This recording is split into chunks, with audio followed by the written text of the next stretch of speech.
thanks so much. What a nice crowd we have here this evening. Even if you are being forced to be here for your class, it's okay. It's nice to see you out here. So I'd like to introduce the members of the band and talk a little bit about the music. So I first met this bass player, I believe it was the early 1980s, if that was possible. I heard him playing with one of my idols, a guitar player named Jim Hall, and I believe Elliot Zigman was playing drums. Yes. And there was something about his bass playing that just struck me as, first of all, it was nice and relaxed. And as a student at that time, I was really trying to get that relaxation into my playing. I'm still trying to do that. And Harvie had that in his playing already. I thought, wow, this is pretty special. And he was already one of the top bass players in New York at that time. And I hesitated, you know, there was no such thing as email or anything like that in those days. I had to actually pick up the phone, and that was a big deal. I got his phone number, I had to actually call him, and I know I hesitated on it. I was like, you want to get together and maybe we could do a gig or two or a record? Before I even finished the sentence, he just said yes. I'm like, well, this is okay, this could work. And we've been playing on and off ever since. The one, the only, Harvie S on bass.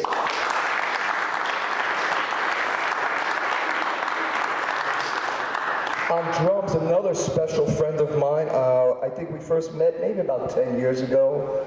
I had heard his name in circles. People were talking about this drummer from Brazil. Right away, that caught my interest, Brazilian drummer. But he wasn't from the places I had been to. He wasn't from Rio. He wasn't from some of the larger places. He was some place called Curitiba. But I knew that was in the south of Brazil. They actually get snow once in a while down there. And I thought, well, you know, maybe I should go check him out. And I did. I went to hear him play. And again, I went up to him and said, you know, do you want to maybe, you want to play with me maybe? And he said, yes, of course. And we've been doing it ever since. Graciliano Zambonin on drums.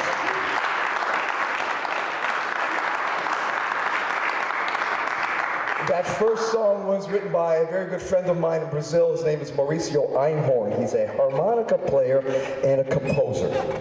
And he wrote that song in the late 1950s. And something was going on in Rio where he is.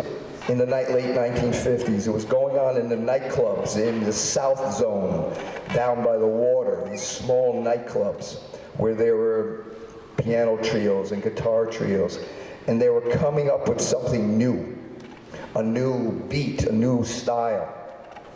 And he wrote this song and named it after that movement. The name of the song is Batida Diferente, which means a different beat. And he was writing about this bossa nova style that was emerging in those nightclubs. So that's Mauricio's tune, Batida Diferente. The next song is a very special song for me. It's written by one of my favorite Brazilian guitar players named Baden Powell. He and his partner, Vinicius de Moraes, decided to try something new in the 1960s in Brazil. They wanted to, and they did. They wrote a series of songs that took African religious themes and combined it with samba rhythms. And they called this series of songs the Afro Sambas. Just the name itself was revolutionary at the time. No one was acknowledging that any type of popular music in Brazil had its roots in African music. But this did, and they were proud of that. This song is called Consolação. It's one of the, I think, 12 Afro Sambas by Baden Powell and Vinicius de Moraes. Being jazz musicians at heart, we always, not always, but sometimes we try to push the envelope a little bit. And we're going to try to do that with this song. We're going to take this song that combines African religion with samba rhythms, and we're going to use American blues as the form for us to improvise on. So it's a mix of north, south, west, east, I guess everything. This is the Afro Samba Consolação. Lacio, I forgot to mention something at the beginning of the concert, and that is please turn off all cell phones. Thanks.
Next song is a rather old song.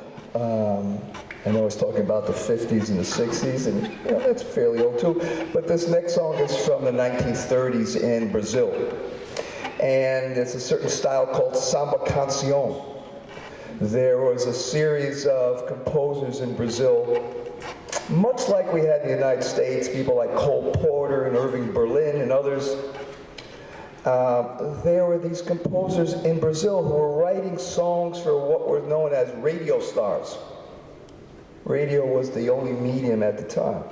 And there were singers who would sing on radio shows. And they would also do nightclub performances and make records, but they didn't write their own songs. They were simply singers, and good singers, but simply singers. So they needed songs, compositions. So there were a series of very important composers like Noel Rosa and Dorival Caymmi and Harvie Barroso. And this next composer also, Borora. I have a hard time with his name. And I don't know if that's his first name or his last name. I was talking to Graciliano. Is that his nickname? We're not sure. But this is his song from the 1930s called Cor do Pecado, which means the color of the sin. That's a whole other story, but this song we're going to update. Well, I must say, about 20 years ago, I heard some friends of mine who have a group called Trio de Paz, and they did a somewhat modernized version of the song. They put it in 6/8 time. And I thought, wow, that could be cool, but for 20 years I was like, I don't want to steal their arrangement, but I think at this point the statute of limitations is done, and I can borrow their arrangement. So this is an old song, but we're updating it a little bit, and it's 6/8 time instead of the standard 1, 2, 1, 2, 1, 2. Now it's going to be 1, 2, 3, 4, 5, 6, 1, 2, 3, 4, 5, 6. And to lead us off on this song, we've asked Graciliano to do something, play a little something, and bring us into the tune. And eventually the tempo should be 1, 2, 3, 4, 5, 6, 7.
now for the 1959 French film entitled Orfeo Negro, or Black Orpheus.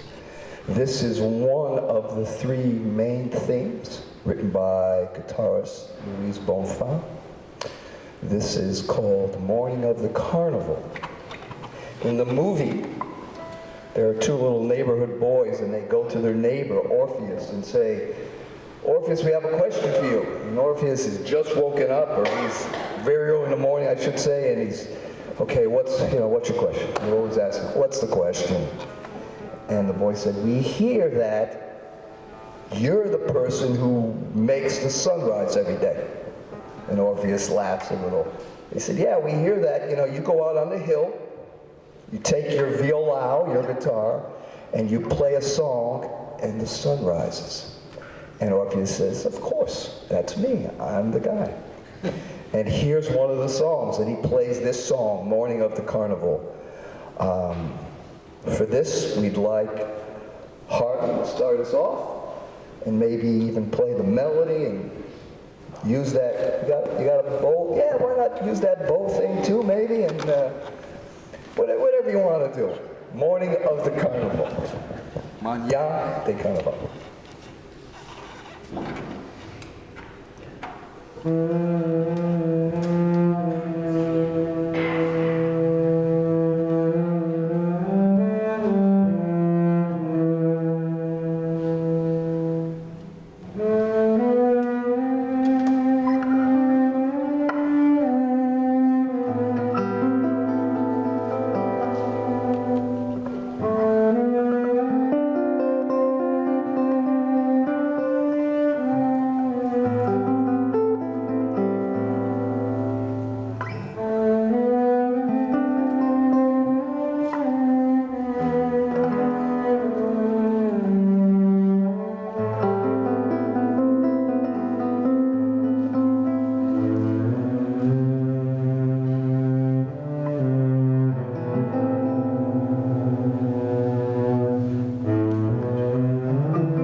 And now a song from one of the greatest composers in Brazilian music.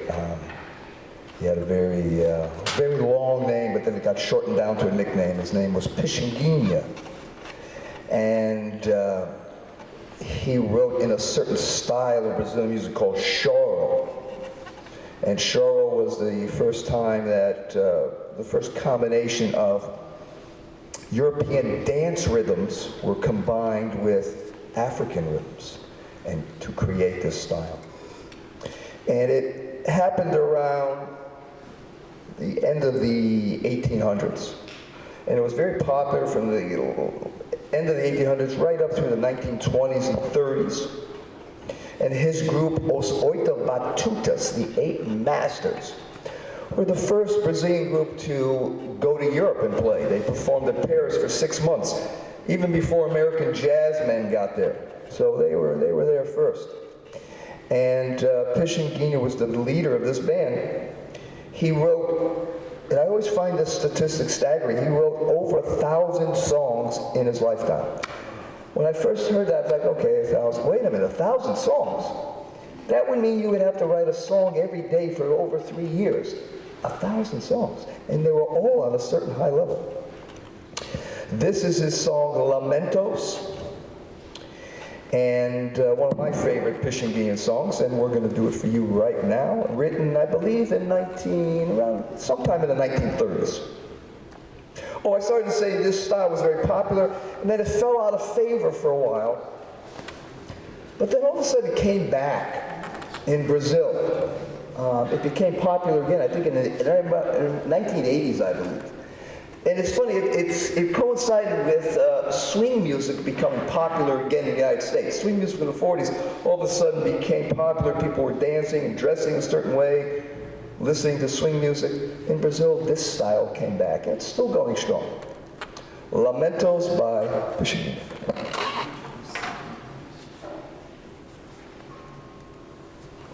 So you're coming on the second A section. You know, just like the rehearsal. Yeah.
So now we're going on a little trip. We're going to a place.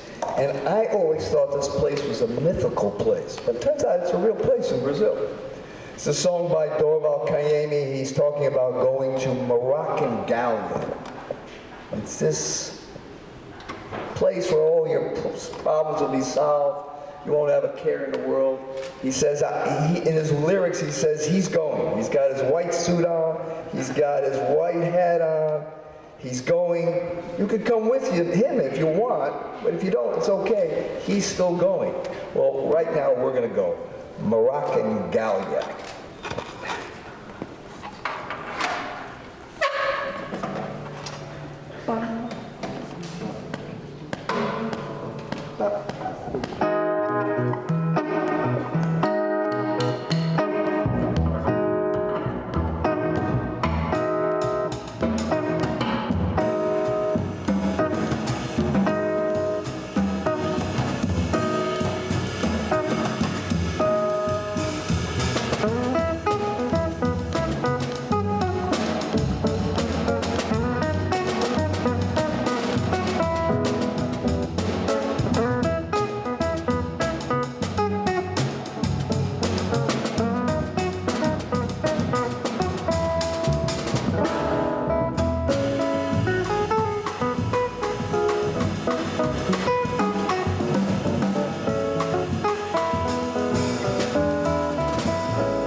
So it just so happens we have time for one more song.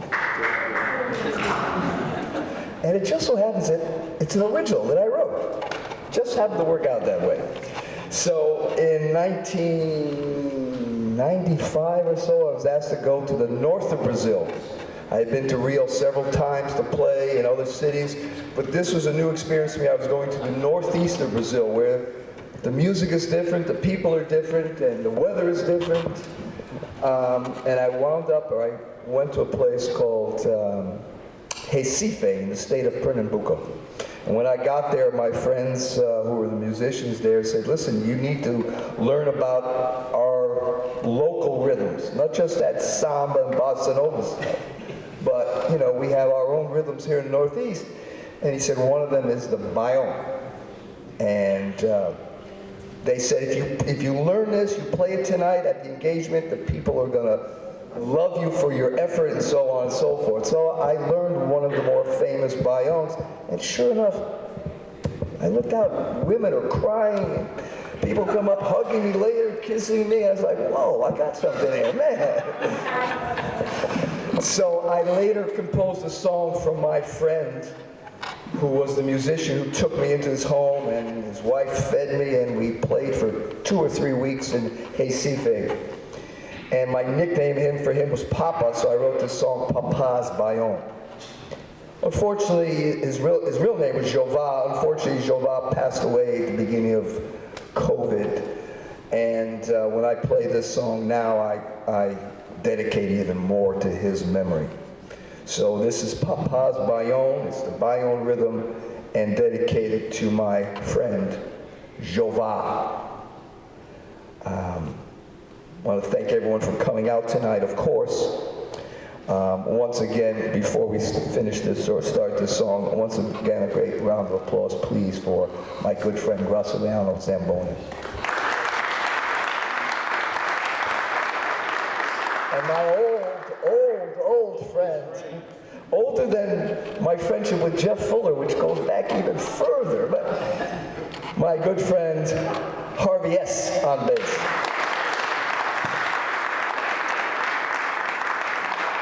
And some of you know me as Professor Carter. I am the head of the academic music program at Sacred Heart University. I'm very proud to say that.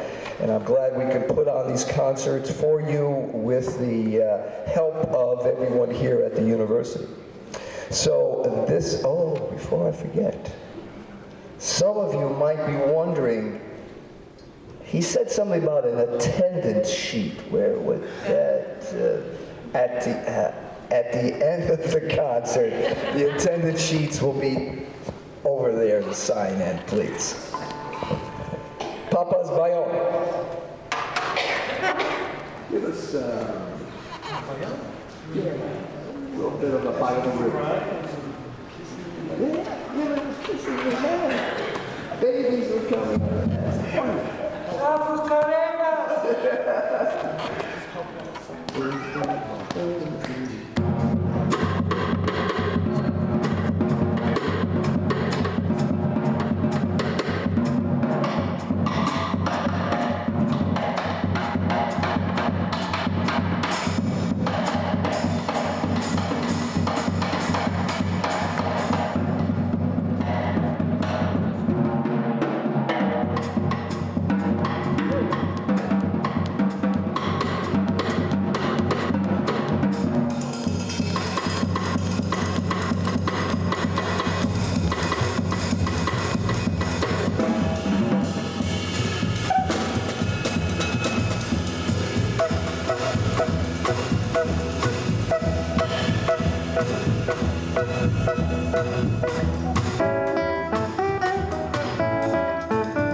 Graciliano, Harvie S, I'm Joe Carter. Thank you, and good night.